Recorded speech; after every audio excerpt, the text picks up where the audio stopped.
Hello friends, എല്ലാവർക്കും എൻ്റെ ചാനലിലേക്ക് സ്വാഗതം. അപ്പോൾ ഇന്ന് എൻ്റെ ഹെയറിൻ്റെ പ്രോബ്ലംസും കാര്യങ്ങളൊക്കെ ആയിട്ട് വന്നതാണ് കേട്ടോ. അപ്പോൾ എൻ്റെ ഹെയർ കണ്ടാൽ തന്നെ നിങ്ങൾക്ക് മനസ്സിലാവും അത്രമാത്രം ഡാമേജാണ് എൻ്റെ ഹെയർ. എന്ത് ചെയ്യാനാണ്, എൻ്റെ ഹെയർ ഇങ്ങനെയൊന്നുമല്ലായിരുന്നു. അത്യാവശ്യം നല്ലൊരു രീതിയിലുള്ളൊരു കേളി ഹെയർ ആയിരുന്നു. സോ ഇപ്പോൾ ഹെയറെല്ലാം ഡാമേജായി. അപ്പം ഞാൻ ഫസ്റ്റ് പറഞ്ഞാൽ ചീപ്പിട്ട് കോതുന്ന രീതിയാണ്. ഫസ്റ്റ് നമ്മൾ ചീപ്പിട്ട് അങ്ങനെ കോതാൻ പാടില്ല. തുമ്പിന് ഈ മുടിയുടെ തുമ്പിൽ നിന്ന് നമ്മൾ ചീപ്പിട്ട് പതുക്കെ കോതണം. ഇതിപ്പോൾ ഞാൻ സ്പീഡിലിട്ടിട്ടാണ് കേട്ടോ ഇങ്ങനെ കാണിക്കുന്നത്, അല്ലാതെ അത്രയും സ്പീഡിൽ ഞാൻ ഇങ്ങനെ ആക്കുന്നതല്ല. അത്രയ്ക്കും സ്ലോ ആയിട്ട് പതുക്കെ ചീകി നമ്മൾ ഹെയർ നല്ലോണം ഇതാക്കണം. എൻ്റെ മുടി നല്ലോണം ആ ടൈമിൽ കൊഴിയുന്നുണ്ടായിരുന്നു. പിന്നെ നമുക്കൊന്ന് ഹെയർ സ്റ്റൈൽ ചെയ്യണമായിരുന്നു. അപ്പോൾ രണ്ട് ഹെയറും തമ്മിൽ കാണുമ്പോൾ മനസ്സിലാവും ഈ മുടി ചീകി നല്ല രീതിയിലാക്കിയതും ആക്കാത്തതും നല്ല ഡിഫറൻസ് ഉണ്ടായിരുന്നു. പിന്നെ വിചാരിച്ച് രണ്ടും കൂടെ ഒത്ത് കാണിച്ചു തരാമെന്ന് വിചാരിച്ചേ. അങ്ങനെ അവസാനം ഞാൻ ആ ഒരു ഹെയറും അത്യാവശ്യം ഒന്ന് ക്ലീൻ ചെയ്തു. എൻ്റെ ക്ലീനല്ല, ചീകി എടുത്തിട്ടുണ്ടായിരുന്നു. സോ അതുമാത്രമല്ല, ഞാൻ രണ്ട് സൈഡ് മുടിയിട്ട് നിങ്ങൾ കണ്ടല്ലോ, അതിൽ ഒരു സൈഡിൽ മുടി നീളം കൂടുതലും ഒരു സൈഡിൽ മുടി നീളം കുറവുമാണ്. അത് കാണുമ്പോൾ തന്നെ മനസ്സിലാവും.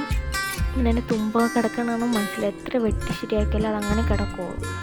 പിന്നെ ഞാൻ ഫസ്റ്റ് ചീകിയിട്ട ആ ഒരു സൈഡിലെ മുടി ഉണ്ടല്ലോ, അപ്പോൾ ഞാൻ വിചാരിച്ച് അതൊന്ന് പിന്നി കെട്ടി വെക്കാമെന്ന്. അത് ലൂസായിട്ടാണോ ഞാൻ കെട്ടി വെക്കണത്.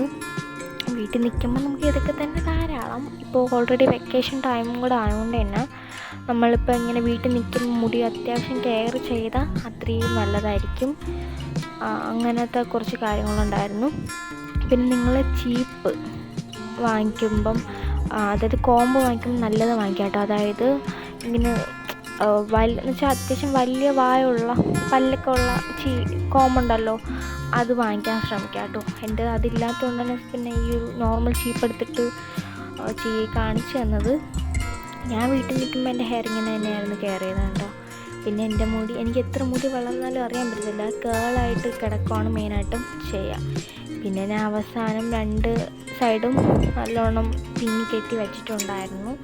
കാണാൻ മനസ്സിലാവും അല്ലേ. ഞാൻ അവസാനം രണ്ടും ഓക്കെ ആയി.